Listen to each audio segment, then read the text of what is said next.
Thank you, Mr. Speaker. On behalf of the official opposition, it's my honour to respond to the budget that's tabled here today and talk a bit about what balance means and whether we see it in the document that's before us here today. But first, I really want to welcome everyone that's joined us here today from across Saskatchewan.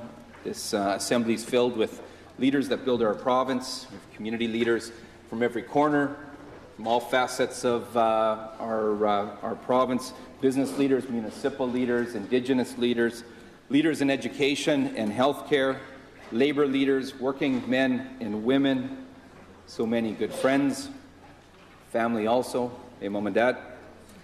And thank you so much for all being here. We're all here today because we believe in this province.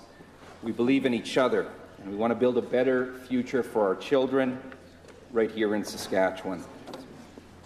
Now, if balance is the yardstick this government has chosen to measure this budget, then we must ask two questions. Did they succeed, and at what cost? To the first question, is the budget balanced? We must answer no, because it certainly is not.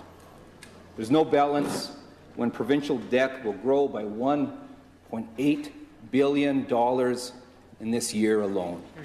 There's no balance when our debt has tripled in the last decade under this government's watch. From $7.8 billion of debt in 2009 to $21.7 billion of debt at the end of this budget. Debt has never been higher and is projected to hit, if you can imagine, $26 billion in just a couple years. This trajectory is unsustainable, and it's pushing that burden onto future generations, and it's hamstringing our public finances. And there's no debt when they're saddling our crown corporations with so much of that debt. So much of that a result of this government's mismanagement, resulting in the piling on of bad debt from things like the incredibly costly carbon capture project, the GTH land scandal, equity stripping, and so much more. And to that point, there's no balance when they're pulling a surprise $100 million from SaskPower to plug the gaps, at a time when that crown needs those dollars to reinvest, when debt ratios are as high as they've been, and just think of the blackouts that we faced this winter. There's no doubt that with this government, our crown corporations are at risk. There's no balance when the surplus they're claiming is based on rose-colored economic and revenue assumptions. On this, and this government has quite the history of saying one thing on budget day with a very different reality to follow. Boasts of budgetary balance year after year.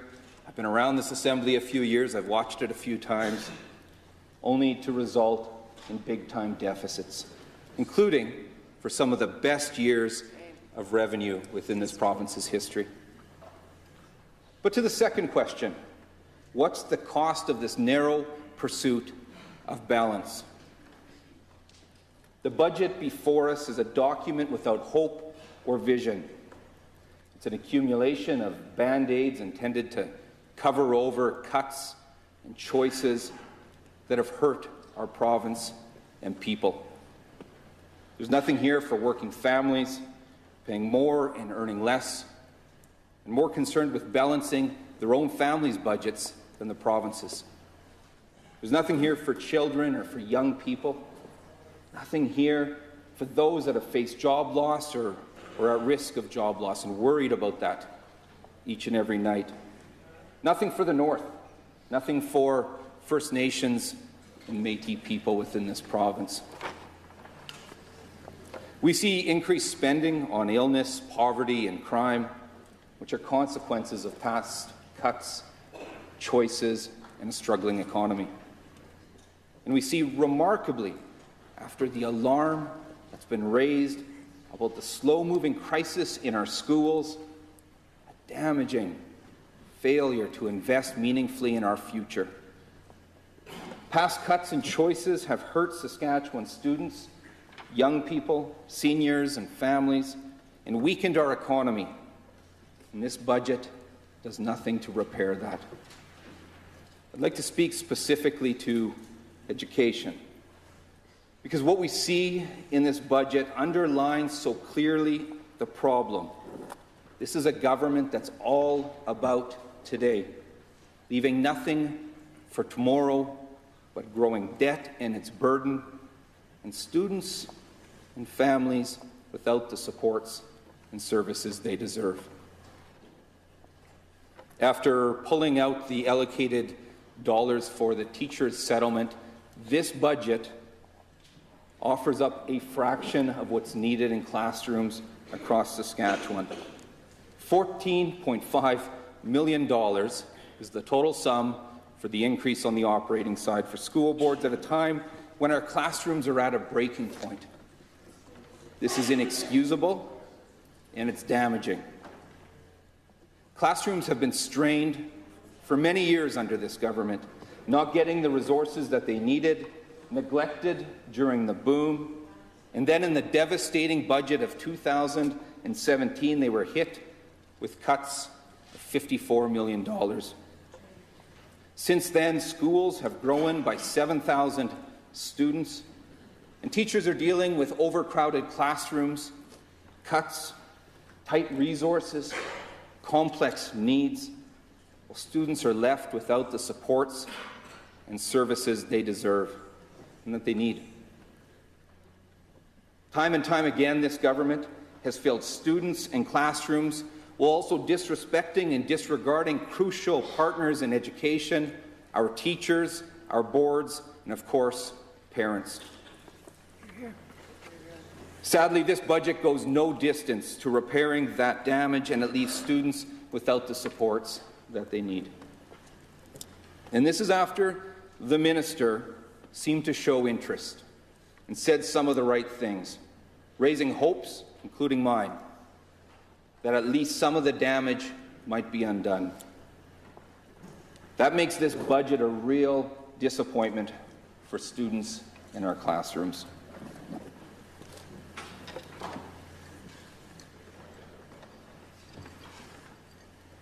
Secondly, I want to touch on something we've been calling for repeatedly and that I don't see in this budget, and that's their damaging PST expansion to double the take on PST and expand it to construction labour, restaurant meals, insurance, used cars, trucks, and children's clothing.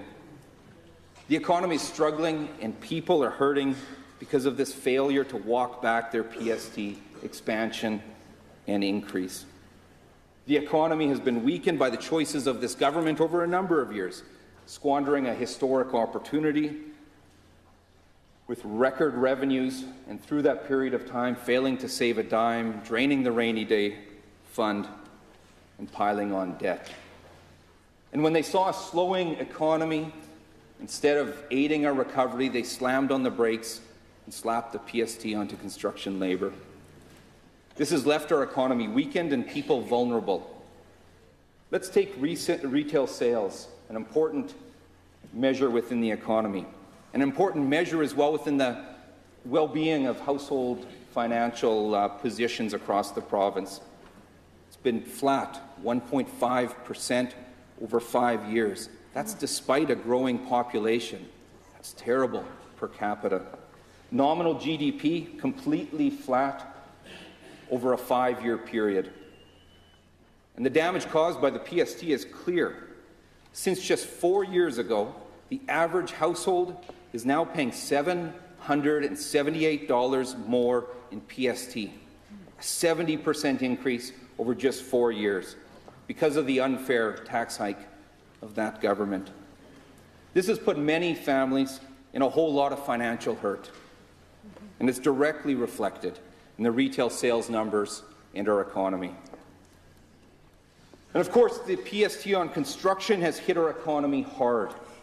Permits down, projects halted, local businesses hurting, and so many skilled workers, Saskatchewan people losing their jobs and being forced from our province to pursue a job. The very people who want to build the province that they know and love, being forced to move. Our economy needs a boost, a shot in the arm to build a recovery and create jobs, to get us back on track. But this budget certainly fails on that front. Now, while many face economic pressures and costs because of those choices, the most vulnerable are left in a more precarious position than ever. The heartless and harmful cut to the rental housing supplement for the most vulnerable people and families has not been reversed. 1 in 4 children in our province lives in poverty. Just let that sink in. 1 in 4 children live in poverty. This should be acceptable to no one, and it prevents progress. Learning in a classroom, for example, is a non-starter if a child doesn't have food in their belly or a safe, stable roof over their head. That's right. Nothing in this budget undoes the damage to fix these unacceptable realities for far too many across our province. If there's a ray of hope within this budget, it's the additional funding we see to address mental health and addictions, the crisis within our province. This is something that we've been calling for, something that we've had families joining us to do so, advocates calling for. And for particularly my colleague from the member for Saskatoon, Riversdale, who has served as our party's and our province's first mental health critic for the past year, who has worked tirelessly to hold the government to account on this front, and for years to fight for a better way forward. Of course, more needs to be done to get ahead of the crisis in mental health and addictions and to fix that broken system. We're still far behind, even with the adjustments here today, behind other provinces when it comes to funding. And far, far too many Saskatchewan people are in darkness and despair, depression, without the services and supports they need when they need them. We see not nearly enough in this budget for addictions counsellors or addictions beds, 2 things that are badly needed when it comes to making gains on the crystal meth epidemic that's ravaging the lives and families and communities of far too many. Mr. Speaker, because Saskatchewan families and people of this province won't see themselves, their priorities, or their future reflected in this budget, because it's off balance, because we owe it to the people of this province to step up to the challenges of today and ensure that better tomorrow awaits. And we, as an official opposition, cannot support this budget. This is a budget that triples the debt, that doubles the PST, that flattens the economy, and fails to deliver for students who desperately need supports. I'll have more to say on this budget here tomorrow, entering into debate, but at this time, I move that debate now be adjourned. Thank you, Mr. Speaker.